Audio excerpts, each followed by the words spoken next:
Om Namo Bhagavate Ramakrishnaya. For seekers of God, spiritual talks of Mahapurush Swami Shivananda, chapter number 80, page number 219, episode 185. Mahapurush Maharaj discusses about the power of the name of God.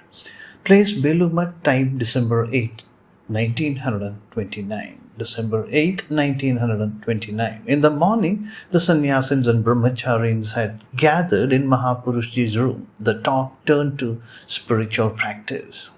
Mahapurushji speaks. Self-control will come as a matter of course if one repeats God's name constantly and is earnest in spiritual endeavors. The name of God has such intrinsic power that all the internal and external organs become naturally subdued by it. But then one has to call on Him. One has to call on God with sincere love. If one can somehow acquire love for God, one has nothing more to worry about.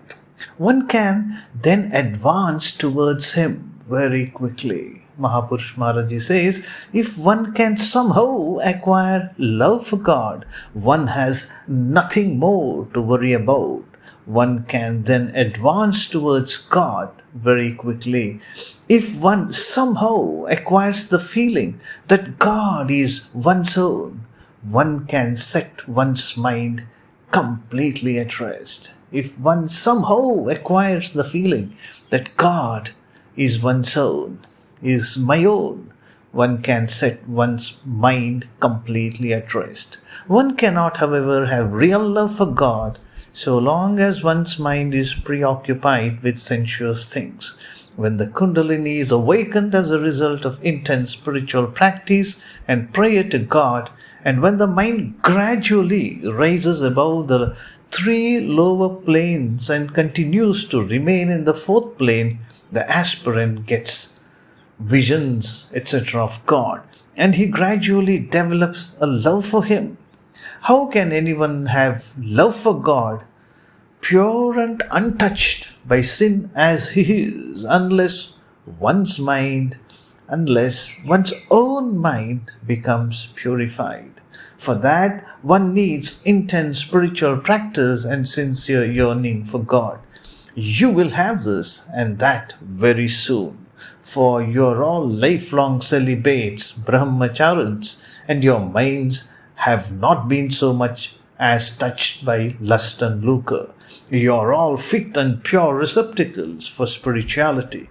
The purer the receptacle, the quicker is God's manifestation. Just try a little with determination and see whether it happens or not. You have to consider spiritual practice the chief aim of your lives. As for the other work and activities, lectures, discourses, and so on, they are but secondary. Mahapurush Maharaji continues, it is good to have a fixed seat for one's meditation and japa, for that creates an atmosphere and helps the mind to become concentrated quickly.